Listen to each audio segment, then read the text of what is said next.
Hey, this is Mitch with Mass. Hey, if you like this content, please make sure you like and subscribe. Tell a few friends to have them tell a few friends. And we'd really appreciate a comment or two as well. Doesn't take any time, a couple seconds, and we appreciate it. Have a great week. Middle Age, Still Single, the podcast back once again. Got all four fellas here, and we have Sherry. Sherry is back in the house. How are you doing, Miss Sherry? I'm doing great. Thank you. Thank you for coming back. Sherry, what's up? Hello, Sherry. Happy to be here. Love you guys. Love you. your podcast, and you keep me laughing all the time. So thank you. So today we have a question. So today the question is, and so this is a question that I forget where I got it from, but what is the most important thing to ask somebody on the first date? What's the most important question to ask somebody on the first date? Now I'm gonna go first. Me being directed up front, I want to know, my question would be, what exactly are your expectations of a man that you're dealing with? I want to know what your expectations are. I want it laid out for me. Like, are you expecting a phone call every day? Do you expect a phone call? I like to get it up front. And a lot of times that's too direct for people. They really can't, they don't really want to deal with that. But I need to know, because if somebody expects more than I'm willing to give, then we're going to have a cup of coffee, a quick dinner, and then, that's probably going to be it. So for me, that's my question. All right. What do you expect from somebody that you're in a relationship with or you're dating? All right. Well, Rob, I think that would be a very bad question on your first date, personally. That's just a horrible question. No, I think it's a good question. No, I think that's don't make his head big. That's a horrible question. Nemo, go ahead. That's your first Sherry just date. trumped you. Everybody lies on their first date. Now you want an expectation? That's the problem. Wow. Everybody's lying on their first date. So what's your question? Every day? What's your question? Everybody? Thank you. Let me, Mitch. Let me get to my question. Get to your question. What's your question? Sure. All right. I got one question. Just one? Say sure. Man, I thought I had two questions. Jesus. No, one Well, question. my question is One for each? You mean one for each of us? My question is, what are you passionate about? What about life drives you? What are you passionate about? That would be my one question. That's a shitty ass question. Don't talk about my question. Nemo, I think we're going to need some private tutoring here. What are you passionate about, bro? What the hell kind of question is that on the first date, huh? Hey, that is a great Sherry's going to question. order on the first date. Sherry just ordered the check because she wants this date to end. Mm-hmm. No. Now, the reason why you asked that question is because I want to know about that individual. I mean, are they lazy? What do they do for fun? I want to know what drives you, what wakes you up in the morning. What drives you? What is your passion? Everybody in life has to have a passion. If you don't have a passion about anything, you are about nothing. So you got to have passion about something. I want to know what your passion is. And if you don't have do I get to give my women's perspective after each question? You Yes, can. you can. Go ahead. Yes, you can. Okay, Robert, Yeah. excellent question. Thank you. I wouldn't have thought of that, but very good to know up front what you're willing to give. Nemo, I like where you're going with that, but I might freeze up if somebody asked me that question. Maybe a different way to say it would be, what does your week look like? Or what did you do last weekend? And then you're going to find out what they're passionate about. You're going to find out what they're doing, what they're making time for. So it's a different way to get to the same answer, but a little less direct and easier for a woman to come up with an answer. But that's a long process. My question is very simple, Sherry.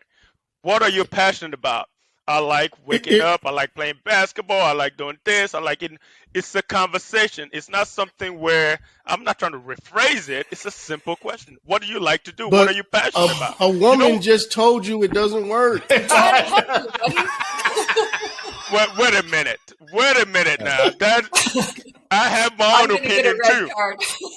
Well, no, you're not going to get a red card. I mean, this is a good discussion. I'm just saying this. If you ask me, Nemo, what are you passionate about? Everybody on this set probably could tell you what I'm passionate about. When I'm not doing anything, everybody knows. I'm on the soccer field. I love activity. I am passionate about that. That's what drives me. I like being healthy. So if a woman is the same way, I want to know what they're passionate about. It's a very simple question. I don't want to go around the bush. I mean, you can tell me, I don't like to do anything. That's fine, but I just want to know if you have any passion about anything. Are you passionate about God? Are you passionate about? It's just a simple question. I don't have to go through 3-4 dates just to know what you're passionate about, or ask you what are you doing this weekend. I don't need to go through all that extra stress. I'm just saying, what do you like to do? What are you passionate about? It's that simple. Okay. All right, now go ahead, ask your question. I'm gonna ask my question, but I'm gonna follow up with you. You don't need to follow up with me. I'm going to, because you're always following up with everybody else. That question would work for a man because that's how we think, right? But the women don't really respond to that question very well. Anyway, my question would be, what are you looking for in a partner? That's a good one. Because I want to know, like, she accepted the date, but if she answered that question and I'm not and I don't fit into that, then it's going to tell me a lot about my chances. Mm-hmm. Yeah, I think that's a good one. Emo, I got a question for you, bro. I'm sorry. Like, how many women have actually climbed out of a bathroom window that were on a date with you? Multiple, like 3, 4, 5, 3. Okay, that's less than I thought. To be honest with you, man. Go ahead. Where Mitch? Mitch, you there, brother? Okay. I'm still here. I missed Nasir's question, but I can see you all. We can hear you. Go ahead. What's your question? My question was, what are you looking for in a partner? That was your question? Yeah, that was my Sherry, question. did you have a response to that? Yeah. No, I thought she said it was good. A very good question. It's along the lines with Robert's. Okay. Getting to the same place. Good. So my question, assuming it's a first date and assuming we don't have a long history, one of my questions would be, thanks. Regardless of being in a relationship or not, where would you like to be in 5 years? In terms of what are your goals, and are you okay with coming up short? Because obviously everyone is okay with achieving their goals. But if you were to come up short and you've moved towards your 5-year goal, where would you hope to be by then? It's not a job interview, Mitch.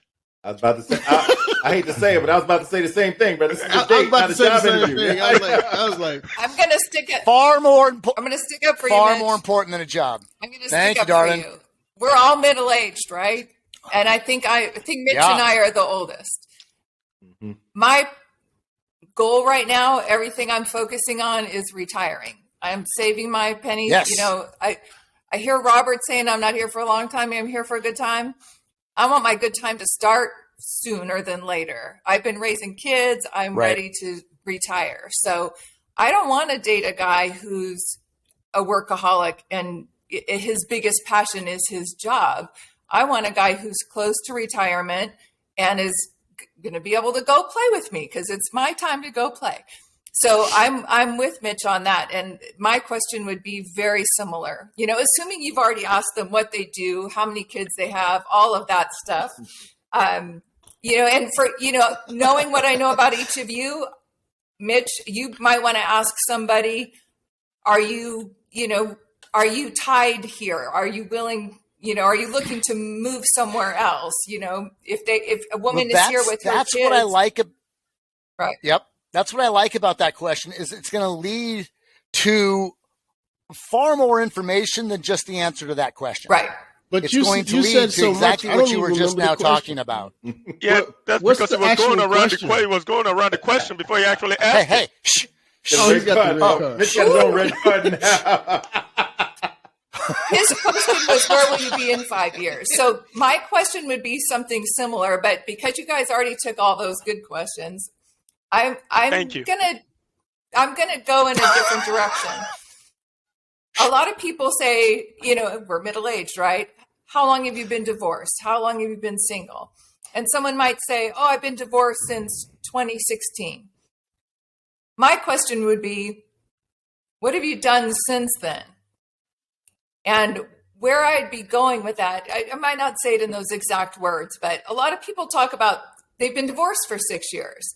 But what they don't tell you is they've dated 74 people in between, or they've dated no one in between. You want a happy medium there. You want someone who's been single long enough that they can take care of their own business and, they're on their own 2 feet, but not somebody, I wouldn't want to date someone who'd been, I call it serial dating, every week a different girl. But I also don't want to necessarily date someone who hasn't dated at all. Like, how would you know I'm the right one if you don't have anything to compare it to? So, damn, Sherry, I ain't got a shot there. No, but Sherry, come on. You're 74 girls in the last how long? Well, we got to be honest. 7 weeks. We got to be honest with ourselves, guys. First date. There's going to be a lot of nervousness, Mitchell, your question is a job-related question. Sherry, your question is a job-related. Yes, it is. No, it's a life-related question. How you gonna critique everybody? Here's the thing that I've learned. You've only heard it in job interviews. Go ahead, Sherry. You can get away with asking anything on the first date. Anything. You can ask the most personal questions on a first date. As you start dating someone and you get a little closer, then maybe you're going to feel a little too nosy and you're going to kind of back off and don't want to feel like you're grilling the person. But that's what a first date is.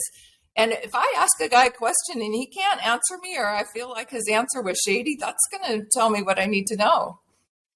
So how do you know if the answer is shady? If you're seeing this as a job interview question, she Amaro, gave you some, because you've only heard it in a job interview. Yeah. Okay. The job, Nemo, I want to retire. So it kind of is a job related thing. If somebody, my next step is to be vice president. My next step is to be this. That's not the right guy for me. So I would kind of go in want that the time. area. Thank you, Sherry. Right. You guys heard that, right? Thank you, Sherry. She said it was life directional. She didn't say it was about a job. Yeah, he needs it. I'm a student of life. So I'm willing to learn. Oh, very good. Okay. Well, you need to get better than D's. I can't believe he went there. Okay. All right, Sherry. Hey, listen, we appreciate you coming out. Thank you for being part of the podcast again. Hey, whenever we need a woman's perspective, I'm here for you. I will call you. Thank you very much. Good guest, good friend. We appreciate you. Yes. Have a good day. Respect you. Thank you.